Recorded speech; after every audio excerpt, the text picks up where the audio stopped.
Por quê? Porque hoje, qual que é o principal inimigo da população? É o Estado. Né? O Estado é o maior inimigo da população hoje.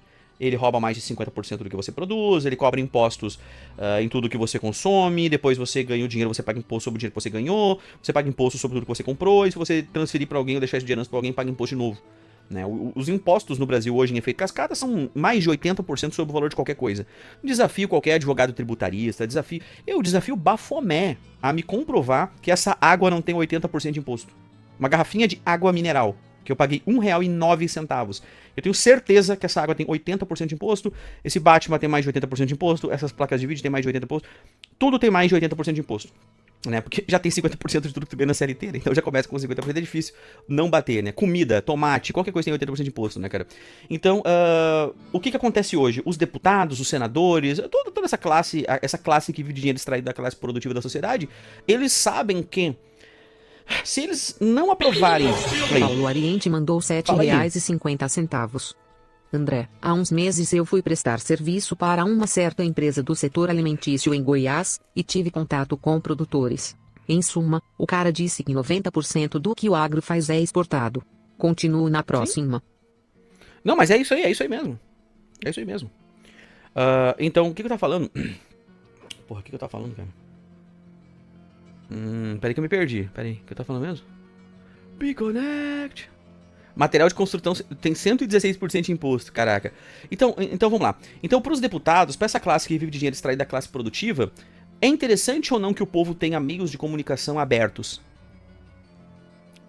Será que, tipo assim, tu entra lá, vamos lá, tu já desviou dinheiro, tu vem daquela família que desvia dinheiro, aquela coisa da toda, tem vários crimes teus aí, se o pessoal pesquisar, eles acham. Pra esse cara, é interessante que você tenha liberdade total e restrita nas redes sociais, ou é interessante que tenha algum tipo de... Vamos ver aí se isso aí não é fake news. Então, para toda essa classe que vive de dinheiro roubado da classe produtiva da sociedade, para todos eles é interessante, sim, que tenha algum tipo de lei de censura prévia. E aí tu fala assim, porra, mas o Kim tá do lado certo nesse momento. Nesse momento, talvez o Kim, talvez o pessoal da MBL e tudo mais, talvez eles estejam do lado certo, né? Mas, por exemplo, eles ficaram do lado certo na última eleição, onde eles pregaram o voto nulo.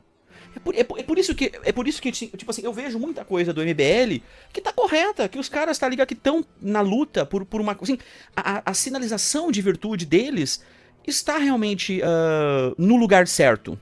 O grande problema é, quanto mais precisou da união entre todo mundo contra o PT, pro PT não voltar ao poder, eles ficaram isentos, porque nem Bolsonaro e nem Lula era bom o suficiente. E aí, se tu não é Lula e nem Bolsonaro e tu vota e tu prega o voto isento, tu dá um voto pro Lula. Você tá entendendo? Tu dá um voto pro inimigo. Porque na outra eleição de governador, teve alguma outra merda que teve aí, eles votaram o voto útil. Não, eles pregaram o voto útil. Não, temos que votar nesse cara porque esse cara é menos pior do que o outro. Porra, mas daí parece que não tem uma consistência com a linha de raciocínio. E eu entendo que pro MBL ser... nem direita, nem esquerda, nem Lula, nem Bolsonaro, é o melhor dos mundos. Porque aí nunca tá bom e tu tá sempre sinalizando virtude. É quase como se eles fossem um anarcocapitalistas como eu. Pra mim não importa, se o Estado passa 6% de imposto ou 12% de imposto, ele tá sempre errado. O Estado é o nosso maior inimigo e ponto final. Você é pobre hoje por culpa do Estado. Eu posso comprovar isso matematicamente facilmente. Com a garrafinha d'água de 80% de imposto. Então, tipo assim, o projeto de lei é muito legal. Mas existe alguma possibilidade disso passar? Eu posso criar um projeto de lei que nenhum funcionário público pode ganhar mais de 10 mil por mês. E aí eu chego nas redes sociais. Paulo Ariente mandou R$10. Ele disse também que toda a tecnologia que eles obtêm é para produzir para o exterior. Sim, por fim, tudo. ele disse que o que a gente compra é a sobra da exportação. Sempre ou de foi. alguém dedicado a prejuízo. Um abraço. Foi exatamente isso que eu converso com o pessoal que produz ali e exporta. Tem produtor de soja, tem produtor de carne aqui, tem um monte de coisa. Mas é que tá. Então, voltando ao assunto do Kim ali, obrigado pelo superchat aí, tamo junto, obrigado pelo Pix aí. Então, tipo assim, pra eles hoje seria muito interessante que a gente não tenha essa liberdade total, completa e irrestrita nas redes, né? Porque aí eu chego e passo o projeto. Nenhum funcionário público pode ganhar mais de 10 mil por mês. E aí eu chego nas redes sociais e falo, eu protocolei o pedido ao Ministério Público, ou uma PEC, ou sei lá, cara, um projeto de lei, eu também não sei nada dessas merdas, como é que funciona, pra mim é tudo uma masturbação consanguínea, né? E eu falo, e eu protocolei o projeto para reduzir o salário do funcionário público de no máximo 10 mil por mês. Aí a população, nossa, olha que foda, esse cara é muito bom. E aí o projeto não é lido, não é visto, não vai dar certo. Mas a sinalização de virtude que eu fiz foi que eu sou todo do lado de vocês. Mas os meus 44 pau tá caindo, tá? Mas os 44 pau tá caindo na minha conta. Mais 150 mil de verba de gabinete, auxílio terno, auxílio moradia, auxílio fruta. Sabe como é que era? Aí o meu amigo tá contratando os meus parentes, eu tô contratando os parentes dele, a gente racha metade do salário daquilo ali pra galera. Você tá entendendo? Sinalizar virtude é uma coisa. E realmente fazer algo que dê algum tipo de resultado é outra. É por isso que eu falo pra vocês, eu até então eu seguia a MBL, seguia a Mamãe Falei, Guto Zacarias, eu seguia essa galera, cara, pô, a galera jovem, a galera falava de igual pra igual, a galera xingava, falava uns palavrão, falava umas gírias, pô, a galera usava camiseta, pô, sabe, não usava terno e gravata, eu falei, pô, cara, isso aqui é tudo que eu quero. É uma galera que tá engajando com os jovens, sabe, e aí vem os caras e... Não, nem Lula nem Bolsonaro. Vamos, né, voto nulo aí, não, nem... E eu particularmente acho que nem Lula nem Bolsonaro são bons. Eu sou desse cara que, tipo assim, eu queria apertar um botão e que Lula, que Bolsonaro, que esquerda, que direita, que todo mundo que vive de dinheiro roubado dentro do Brasil implodisse numa bola de pus e sangue. Eu queria ter um botão que apertasse e todo mundo desaparecesse. Só que aí é aquela coisa que eu falei pra vocês. Nossa. Toda vez que eu comento isso, vem o pessoal, o cara é libertário e é bolsonarista, o libertário e bolsonarista. Irmão, Lula que é um estado de tamanho 10, Bolsonaro que é um estado de tamanho 9. 9.8! É tão estatista quanto Lula. 9.8, filho da puta. Na próxima eleição, achamos um cara 9. Na outra eleição, um cara 8, 7. É o único caminho da prosperidade. É redução do Estado. É o único caminho da prosperidade do nosso país. É a redução do Estado. Olha o que Milei fez na Argentina, meus queridos. Milei chegou demitindo 30 mil funcionário público. Chegou metendo pau na mesa, tirou um monte de ministério, demitiu um monte de funça. Demitiu um monte de parasita lá na Argentina. E o que aconteceu? Começou a sobrar dinheiro nas contas públicas. Só que não sobrou dinheiro nas contas públicas para eles fazerem mais obras superfaturadas. Não! Sobrando dinheiro nas contas públicas.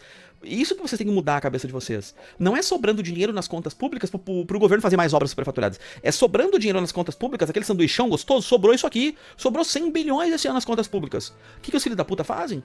Diminui um pouquinho de ICMS, diminui um pouquinho de PIS, um pouquinho de COFINS, diminui um pouquinho de cada coisa. E aquele sanduichão, teoricamente, a arrecadação do governo vai reduzir, mas esse dinheiro todo que o governo não extraiu da classe produtiva fica na mão do povo. E aí o povo, aí sobra dinheiro pra você fazer uma faculdade, sobra dinheiro pra você trocar de carro. Só a liberdade econômica flui dessa forma. E outra, Bolsonaro provou que aquele sanduichão que tava do Estado assim, que ele reduziu os impostos e na verdade o sanduíche cresceu. Porque em vez do governo simplesmente extrair dinheiro da classe produtiva e fazer obra superfaturada, o governo deixou de extrair dinheiro da classe produtiva, ficou na mão do povo, a economia começou a girar mais porque você teve mais dinheiro, e aí no final o governo arrecadou até mais dinheiro com isso, arrecadou mais dinheiro reduzindo impostos do que aumentando impostos. Olha que loucura. Isso é chamado curva de Laffer, basta vocês pesquisarem que vai ter um monte de vídeo na internet, a gente já fez vídeo aqui mostrando os gráficos bonitinho, e daí aquele sanduíche que era para reduzir acabou crescendo no governo do Bolsonaro. Claro que poderia ter crescido muito mais, poderia ter sido muito mais assertivo na questão econômica, mas convenhamos que mesmo durante uma pandemia, o Brasil se saiu melhor do que a gente está saindo agora, porque a gente está batendo recorde de arrecadação, nunca se roubou tanto dinheiro da classe produtiva da sociedade como agora. E tá faltando dinheiro pra saúde, tá faltando dinheiro pra educação, tá faltando dinheiro pra segurança pública, tá faltando dinheiro. Estão falando que para ano que vem as escolas públicas nem vão ter livros novos didáticos, vão ter que usar os livros de 2025, nem vai ter livro novo ano que vem. Olha que bizarro, olha que louco. Faculdades, né? Tem 400 faculdades no Brasil que não estão tendo, acho que é 200 ou 300, não sei. Tá tendo um monte de faculdade no Brasil que não estão tendo repasses do governo porque não tem dinheiro. Mas peraí, como que não tem dinheiro, filho de uma puta? Deixa eu mostrar aqui pra vocês uma parada, eu sempre mostro, eu sempre fico puto, né? Eu sempre mostro, eu sempre fico puto. Mas, tipo assim, como que não tem dinheiro? Carrega, como que não tem dinheiro? A gente tá na metade do ano, nós já extraímos da classe produtiva 1.812 bilhões em impostos, cara. Nós vamos chegar a 3.5, 3.6 trilhão esse ano. E aí o governo tá falando pra mim assim, mas tá faltando dinheiro, temos que aumentar o IOF. Pô, peraí, como é que tu tá querendo aumentar impostos, sendo que nós estamos... Cara, não anda junto isso. A arrecadação está recorde. Só que tá faltando dinheiro, como assim? Porque o governo tá gastando, o governo tá inchando o Estado. O governo tá fazendo isso.